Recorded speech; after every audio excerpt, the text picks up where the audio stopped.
Hello and welcome to Cape Town, South Africa. This is the African Championships. The athletes are currently coming out to be presented to people. James Barnes is already on the field. Matthew Grunewald has just come out, and Tony Flynn. I'm Alistair Fenton, and with me in the commentary box today is Catherine Honegger. Competitor yesterday, commentator today, president tomorrow. Who knows? We'll see. Catherine, thanks for joining us. That is Ollie Marks coming to the front of the field.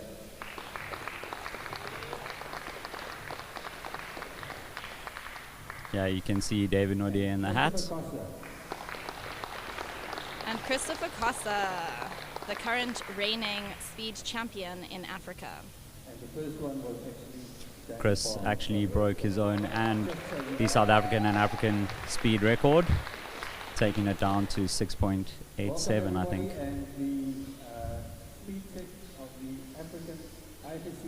So for those of you that are just joining us for the first time, this is the African Championships, a combined climbing competition where one of these gentlemen are hoping to secure a spot in next year's Olympic Games, Tokyo 2020. The first event coming up is speed climbing. Athletes will race head-to-head in a knockout event up these orange and green holes you see in front of you. This is the speed wall. There's 2 timers. The goal is to get to the wall as quickly as possible. Should an athlete fall off, they are knocked out. I'm very excited for the up-and-coming races because the boys have been looking very, very strong this season. Their times are very, very close to each other, so it is going to be a close call between a lot of these races. So I'm very excited for what is about to appear in front of us. Yeah, Catherine, you were competing yesterday. How does it feel to be on the other side of the curtain? I mean, I'm relieved that the comp is over. It was a very stressful, big event. It's my first international competition that I've done for climbing. I think it went well, all things considered. There were a few mistakes here and there, but hopefully I will learn from this and take it forward into the future. Cool. Thanks for that. Yeah, you did really well yesterday. It was a pleasure to watch you climb. Thank you. Thanks very much. It's quite nice to hear that. As I said, I am very excited for the men that are about to compete, as a lot of the men have good technique, good strength, good power to weight ratios. So I think they're going to bring the fire today. It's quite a time to be alive. It really is an exciting time to be alive, especially for those of us involved in competition climbing here in Africa, especially South Africa, where we have a little bit of a heritage, but not much at all. We're really looking at growing the sport and sort of getting close to the international standards that we can become competitive. Yes, as some of the spectators may have noticed, there are currently only 2 African countries competing in this Continental Championships, that being South Africa and Uganda. So hopefully in the next championships we'll have a few more countries that will join us and grow the sport. Yeah, that would be really cool. Okay, back to what's happening in front of you. Speed climbing is the first of 3 disciplines that you'll be seeing today. And how the combined format works is that each athlete's ranking in each of the 3 disciplines is multiplied together to give them a point value. So So an athlete who comes first will have 1 point. An athlete who comes second in each of the 3 disciplines will have 8 points. 2 times 2 is 4, and 2 times 4 is 8. Some quick maths for you. Quick maths. And as a result, an athlete can do really well in 2 and not so well in the 3rd discipline and still make it to the top. So the order of these knockout races was determined on Friday in the qualification round. And so we're going to be seeing a few of the athletes competing against people that ranked a bit lower than them at the start, so that we have a super final between the 2 best athletes on the field. Yeah, thanks, Catherine.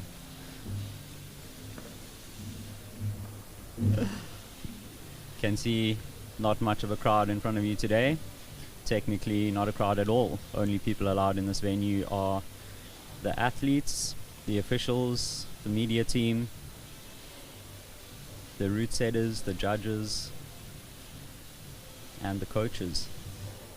I note that the Oceania Continental Championships happened earlier today, and so we have 2 Olympic athletes going through from there.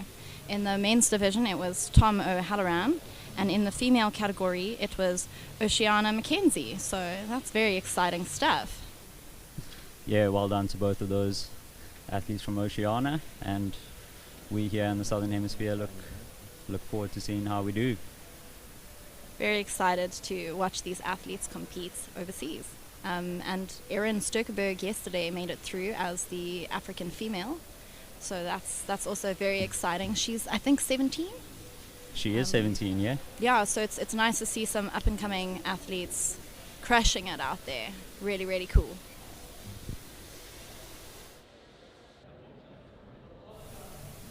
So just a heads up to those of you watching at home. We may experience a few technical difficulties as our internet connection is not quite as stable as we'd like it to be. So if we do go down, apologies for that. Stay tuned, we'll be back up as soon as we can. Another thing I'd just like to mention from the competition yesterday, these speed finals, the races happen consecutively after each other, so there's not much time to rest in between, which makes it an extra challenge for the athletes that are competing. So hopefully we can see these boys bring out some endurance with their speed runs. I know that I was pretty fatigued by my last run, so hopefully they've got more power in the bank than I did. Yeah, it's one thing to race up the speed wall once, but to do it a few times in a row, power endurance becomes an important factor. Gets very taxing on the body. And for those of you that watched yesterday will know, much less time in between each event. We're going to have Chris Cossa versus James Barnes in the first heat. Chris was actually coached by James, so this should be quite a cool event to watch, a coach versus his athlete. Then in the second heat, we will have Calvin Curtis versus Tony Flynn, both very strong athletes originally from Gauteng, now competing in the Western Cape. Then we will have David Nordier and Matthew Groenewald. Some great competitors there. David Nordier actually competed at the Youth Olympic Games. Is that correct, Alistair?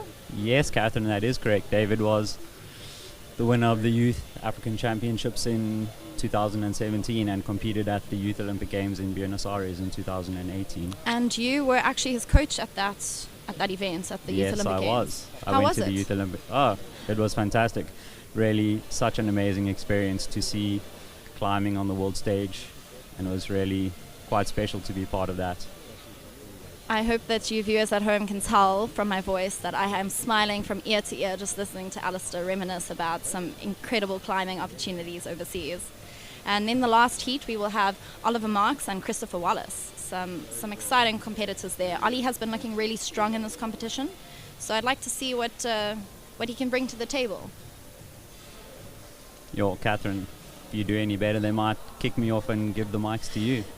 Thank you, but I really want to be on the floor for bouldering and leads so that I can give them all of the cheering and encouragement possible. As a cheerleader myself, I can't help but want to just cheer for everyone and make sure that they get up that wall. So speed is a little bit easier because everybody is cheering, but when it comes to bouldering and lead, I just want to be there for my athletes and my friends. I'm actually really good friends with a lot of the competitors today. I trained with them for this event, which I'm very thankful for. I'm thankful for that opportunity. And yeah, it's quite exciting because no matter what the results are, I'm going to be stoked for the winner. But yeah, most of them are my friends, so it's very exciting. It is very exciting. The climbing community here in South Africa is quite small and close-knit. Everyone knows each other, as I'm sure it is around the rest of the world. Climbing not exactly being soccer or athletics, but that's one of the things that makes it so special. And the athletes have been training really hard for this event. So interestingly enough, James Barnes is one of the stronger speed competitors in this heat, but yeah. He had a slip during his qualifier round, which is quite sad for him. But he was able to really bring it back through that comp, and it was awesome to watch. Very inspiring how he pulled it back in bouldering and lead to make it through to finals. So congrats on that one, James. Yeah, I was chatting to James yesterday, and he said it was really quite a tough exercise in mental resilience to keep everything together. I've seen a few athletes throw away a competition after not having the best start. One mistake at the start and the rest of their competition is over. So it was good to see some of that mental toughness from James. He's a very strong athlete, both mentally and physically, and also a fun one to watch because he's got some good technique and a lot of strength. So he also likes dynamic movements and campusing. So we might see a bit of that on his lead coming up later. Yeah, James, one of the stronger sport climbers in South Africa. Grew up in KZN. Started climbing in Gauteng, I think. No, he started climbing in KZN. No, he started climbing at school in KZN, yeah. And he's been climbing for a while now. He's worked at a gym in basically every major city in South Africa. So he's very well known in the community. Yeah. And he was actually the youth coach for the South African team that went over to Arco, I believe. I think it was. No, that's wrong. Innsbruck. He went to Innsbruck, and he also went to the one in China. Yeah. So he has some experience overseas, but not as an international athlete just yet. Yeah, fingers crossed he does well today. Might get some of that experience that he's been looking for. Christopher Costa is one of the most internationally experienced South African climbers that we have. He's been to numerous events. He took a gap year last year to travel the European circuit, I believe. Yeah, he competed quite a few times in a few different World Cups. So international competition is not new to him. He's been training very hard. I think his first international event, he was maybe 14 that he went to. Yeah, went to a Youth World Championships. He was young and wet behind the ears. Now he's a little bit older, a little more experienced. And here come the athletes. Christopher Costa in lane A and James Barnes in lane B. Yeah, you can see the athletes just sorting out the starting pad. They need to keep pressure on that pad up until the timer signals that they can start climbing. If they lift their foot a fraction of a second before, they'll get a false start and they will be knocked out during the first round. This is, as I said, a very exciting competition. Coach versus athlete, or previous coach versus athlete. Two very fast climbers. Let's see how they do. Chris Costa really moving well in lane A on the orange holds. James is still giving him a run for his money. A slip from Costa. James nearly beat him. Very exciting race. That was a very tight race from both of them. Chris Costa just takes the win, but it was a close call, and I'm sure that James Barnes will be stoked with that performance. Chris may be a little disappointed, but he still won the race, so on to the next winner's race for him. Chris will be really glad to have a win in the first round, that'll give him a bit of confidence he needs. It's also very difficult to come out with no practice on the wall and try and give it your all, because these athletes, as I said, are neck and neck in their times. So you can't do a practice warm-up run. You have to just gun it. Up next on the wall, Colin Curtis, Tony Flynn. Colin Curtis is also one of the faster athletes we have in South Africa. Tony has improved his speed dramatically, so let's see how this goes. Both competitors looking quite excited, nervous. Colin, I think, has his mask on as well. Yeah. Oh, neck and neck. Both of Tony these a athletes. little slower, but neck and neck. It's Colin pulling ahead just a tiny bit, just managing to that was a good race. Jump into the lead there.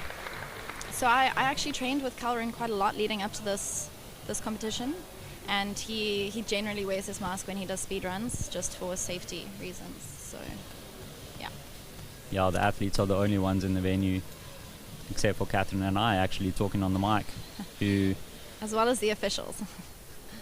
No, the officials have to wear masks. Oh, yes. We're the only ones that aren't allowed. I didn't know that's where you're going with that. David Nordia and Matthew Grunewald coming up next in race 3. David spent quite a lot of time on the speed wall.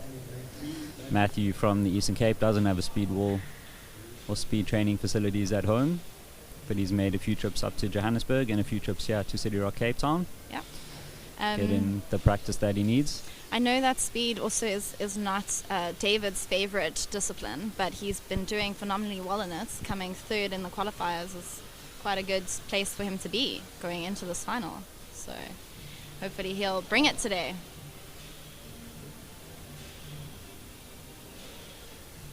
Both guys lining up on their marks. David pulling ahead quite early on. Matthew just with a little lack of power there as he's going into... Oh, David had a good run. That was a very good run from David. Looked very clean. I think he's in the zone. A little slow from Matthew there.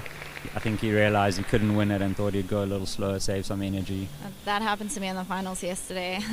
I had a few slips at the start and Erin pulled ahead and I just was like, oh, I can't catch her.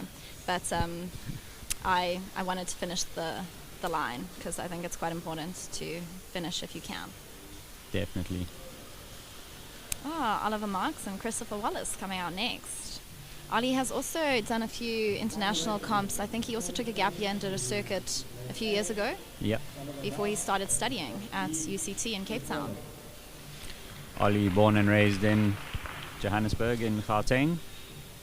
Seems like a lot of the male athletes are from Gauteng and have moved to the Western Cape. Yep. The city of Cape Town being a really good place to live if you're a rock climber. As well as a surfer. And a surfer, They have ocean and mountain. Ocean and mountain. I was actually with a friend this morning who went surfing, so he had a good day. He was quite stoked. Onto the speed. Oliver on the left, Christopher on the right. Can see Ollie's practice really paying off here as he powers up the speed wall. Chris is from KZN and doesn't have a speed wall to train on, so that lack of experience coming through a little bit here. But this was his first run, his warm-up run, so hopefully he'll get a bit faster as the day goes on. Yeah. Chris also one of the younger, less experienced competitors. Yes, that I made hear it through into it was his birthday on Friday. It was his birthday during the men's qualification round on Friday. Happy birthday, Chris. Fist bumps all around. Oh, James up against Tony. This should also be another nail-biting race. Two pretty fast athletes. We'll have to see what they bring. James is now on lane A. He was previously on lane B, so that might also play with his strategies here. We'll see. For those that don't know, each lane is technically the same, but the athletes would swear to you that they are different. I don't know, they felt pretty similar to me, but the boys have their own ideas. I've had confirmation from some of the setters that using a tape measure, they have confirmed all the holes are in the correct position at the correct angle. I think the biggest difference between the two lanes is that lane A, because you're sort of looking left most of the speed line, you don't really see your competitor when you're in lane A, and in lane B, when you're looking left, you can see your competitor. So it does play a bit of a role into that mental game, whether you can see your competitor taking ahead of you or taking some strain. So you can either slow down or speed up. Some people like to see their competitors, some don't. Yeah. Yeah, it is a race. The boys taking some deep breaths here, flooding their bodies with oxygen.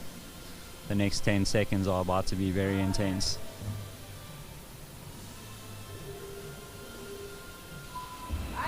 Both of them springing out of the start, and James with a little slip there. Tony with a smooth run so far. James working hard to make the distance, but I don't think he's going to get there in time. James will be quite heartbroken with that performance there. Yeah, it's an unfortunate one from James, but he's still got one more race. Yeah, and that's the nature of competition. Tony will be really chuffed to have won that one. One of the most interesting things for me is to see how the different athletes start their speed comps. Some people like to use both handholds, some people like to use the lower one with both hands, some like to use the top one with both hands. Then they sort of all launch into, most of them try to do the Tomoa. Yeah. Most of the male athletes do the Tomoa. I think female athletes is a little bit harder because you need to be really powerful and strong at the start. I unfortunately can't do the Tomoa yet. Maybe one day. But it's just interesting to see that they start with a different technique and move into the exact same beta. Yeah, I guess. For those who don't know what the Tomoa is, as you come out of the start holds, you go straight up the wall instead of moving left and then right. You match your left foot onto your hand hold, which is the third grip. That hold that's just above them there. Matthew Grunewald and Christopher Wallace. There's the Tomoa there as they go straight up. It's a good race. Matthew doing really well. Well, that was tight. Yo, that one will be quite tight. I think that Matthew took it. Yeah, no, Christopher took it with that was 0.04 of a second. Sure. He took it right at the end. Christopher will be very, very chuffed with that. Yeah, Matthew was in the lead for most of that race, and Chris just pulling ahead at the final fraction of a second. Is another one of James's athletes that James has coached. And so I think James will also be pretty proud of his athlete for that run. That was rad. On to one of the main events here. Christopher and Colrin, two of the fastest speed climbers we have. Historically, Christopher and Colrin usually run in the finals together, and one of them takes first and the other second. But I think in the order of this, how this event is played out, they won't be in the super finals together, which is new. It's a change. Actually, I think this is the super finals. The super final? Yep. Good luck.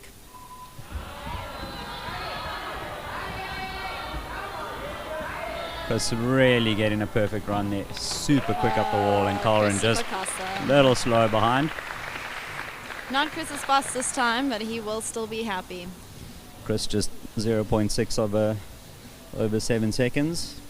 Not as quick as his qualification record, but good enough to take the win in this one. As I said earlier, there's not much of a break between these runs, so it is quite taxing, and unfortunately the athletes don't always get their best run as their last run, but Chris was still able to win it, and I'm sure moving into the bouldering with that time he'll be pretty happy being in first place. Chris will definitely be really happy to be in first place in this one. Puts him in a really good position for the rest of the competition. Oliver Marks and David Nordier racing for third and fourth, is that correct? That is correct.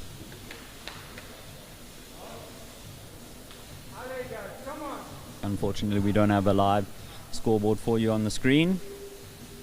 Just have to listen to our sultry voices. Ollie slipping off at the start. Slip. David moving really quick on the wall, yeah. Doesn't slow down, doesn't check where his opponent is, he just guns it for the money. Shame, Ollie's not going to be too happy with that. But unfortunately, it's the nature of speed. Ollie will have some time in the bouldering and the lead to try and get one over David. I think David was even a little bit sad for Ollie in that run. Yeah.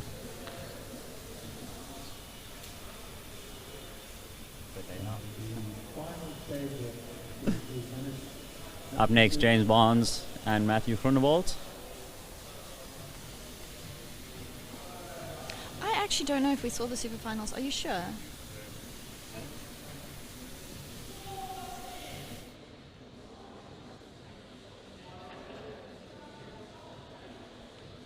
Oh, Alistair, I was right and you were wrong. Now you made me doubt myself. Jesse. My apologies to those at home. We still have 4 more races.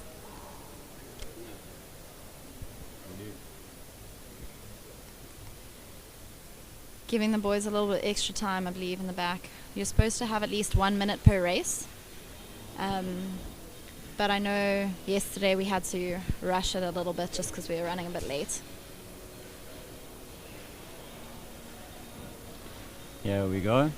James Barnes versus Matthew Groenewald. Wishing both athletes the best of luck in this. James, one of the older competitors in the field. Matthew, one of the younger. An amazing experience for both of them, actually. Just being able to compete in the international scene. Yeah, they really are on the world stage here. A big deal for South Africa and Africa.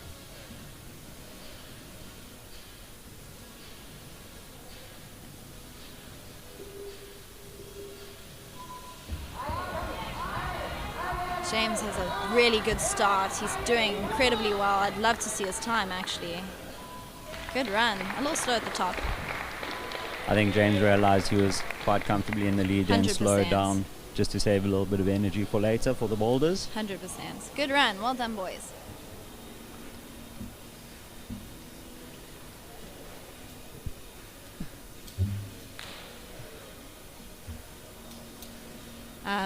So these two athletes get to rest a little bit before the bouldering comp starts. Next up, Tony Flynn versus Christopher Wallace. Tony's really enjoys his bouldering, spends a fair bit of time in Rocklands. Yeah, Tony's a great boulderer. Well-known bouldering area. Tony, I think, started his climbing career in Pretoria at the barn. And he's now in the Western Cape studying, and so Rocklands has become his home turf, especially this year with lockdown. Him and fellow athlete and competitor David Nordier, they did a Safe Rocklands initiative earlier this year due to the COVID situation.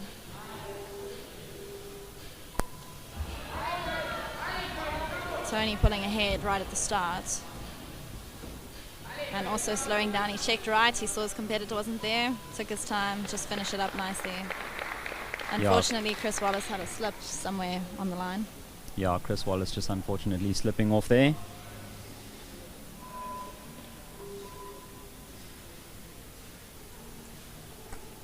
Tony can be proud with his final win as he moves into the bouldering comp. Number 11. Oh, Calvin Curtis and Oliver Marks, these two boys actually went to high school together. They're both from St. David's. So they've known each other for a long time. They've been good mates. So I'm sure they'll be happy with the outcome of this race either way. St. David's one of the few schools in Johannesburg that has a climbing wall, a climbing club. Quite a few boys get into climbing going to school there. Ollie with a little plaster on his knee. Had an unfortunate moment on the slab on Friday.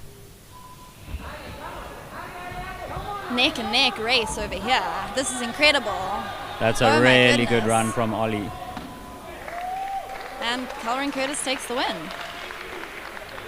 But they're both pretty chuffed. Both pretty happy with those runs. That was one of the better runs I've seen from Ollie in this competition. Yeah, and just to refer back to the plaster that Ollie has, as we know in the climbing rules, you're not allowed to bleed on the walls. So the minute you have some blood showing, you need to either tape it up or put some chalk on it to make sure that no blood is left on the holds or the wall. Super final. Now we're into the real final. Christopher Casa versus David Nordier. This should be fun. These two gentlemen competed for the position in the Youth Olympics. Chris was just behind David Nordia at the Youth African Championships in 2017. Yeah, he came second there. Came second. But since then he has seemed to have been dominating the South African scene quite a bit. The competition scene at least. I think especially coming in the second, combined format. Yeah, coming second gave him that motivation he needed to push a little harder. The edge.